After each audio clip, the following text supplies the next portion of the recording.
You're passing needles through me. My bloody referee. Cabin Fever Patient Zero is a 2014 direct-to-DVD horror film that I just got done watching. I'm still trying to figure out if it's yet another sequel or, in fact, a prequel. But in any event, we meet this character, Marcus, who it's his bachelor party. He's getting married tomorrow. So him, his brother Josh, his friend Dobbs, and this other girl, Penny, they go to the Dominican Republic, and they're supposed to just hang out, drink, party, and have fun. But of course, on this particular island, there is this secret lab who are working on this patient who has this disease. He's the first and only patient that has been able to live. He has immunity with this flesh-eating disease. So of course, as these characters start to get the virus themselves, they try anything that they can to get the cure for it. Now, what I thought of Cabin Fever Patient Zero was, surprisingly, shockingly, I kind of liked it. I know, I can't believe that I'm saying that. I never expected to hear myself say that after watching this. It was one of those things where I went into this with such low expectations. It might have something to do with the fact that it was direct-to-DVD, and how many good direct-to-DVD horror films do you see? Or the fact that after that second Cabin Fever, that was just such complete dog shit that why would I expect this one to be good? This had no right to be any good. But let me talk about what I liked about it. The main characters, Marcus, Josh, and Dobbs, I didn't mind them.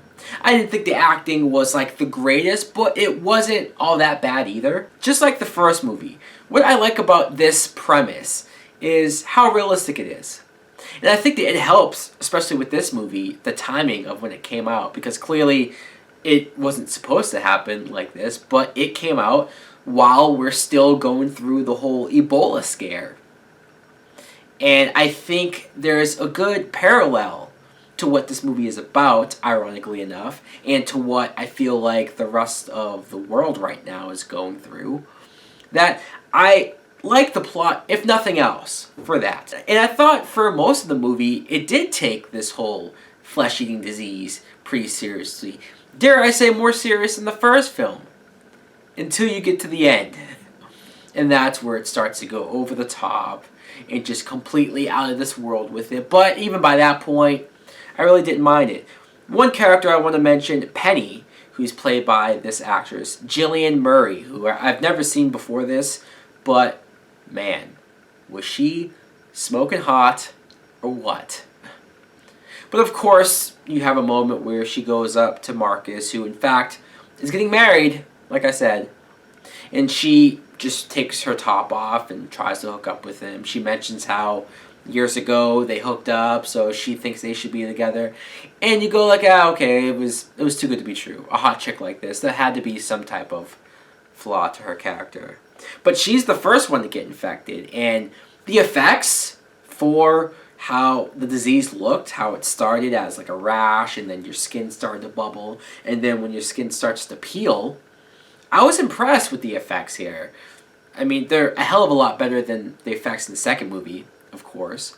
But it looked realistic. I was surprised on a horror movie direct-to-DVD budget that they were able to pull some of this stuff off. Especially when you get to a point where you see some characters who, like, almost all of the skin on their face is missing. There's this one nurse who has the virus, and just her whole bottom half of her face is gone. It's nothing but, like, skull mouth. And it looks amazing. And like I said, the point where it gets over the top at the end, you basically get a fight between the two female characters, both of which are infected. So it's basically them having a cat fight, but they're just peeling each other's skin off, and there's blood everywhere. And as probably dumb as that sounds, I sort of just went for it, just because it kind of caught me by surprise, and I was like, wow, okay, this is This is kind of fun. Sean Astin, who is Patient Zero. He is the, quote, lab rat that they have and they're studying because he has immunity, I guess. His blood's immune to the virus. So they're trying to figure out maybe if they can get a vaccine from him or what. And Sean Astin, it surprised me that he was in this movie because I'm kind of like, wow, you're actually a pretty high-profile actor. At least I think so. You're usually in movies that make it to theaters. So it was surprising to see him in here. And two, he kind of made this movie feel more important with his acting. He was kind of into it because he was desperate to get back to his wife and what happened to his son and whatnot. And I should talk about how they had a sequel planned for this movie where they were going to shoot another film back to back with this movie. But I guess it was canceled at the last minute. So there won't be another sequel.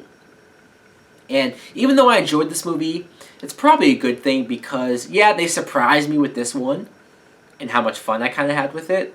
But what are the odds of lightning striking twice with another film? I doubt a sequel would have been any better. What's really annoying me is that I'm reading that the same people involved with this plan on doing a remake to the original Cabin Fever.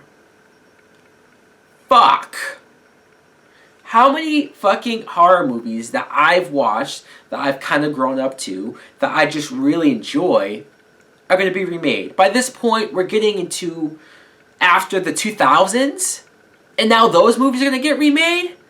God fucking damn it. If nothing else, if this movie didn't piss me off, that notion alone, that they're going to remake the original, pisses me the fuck off. But that's not fair for me to rant on the behalf of this film. Anyways, guys, let me know in the comments below if you have happened to see this film. What did you think of it? Thanks for watching. Like and subscribe. Later!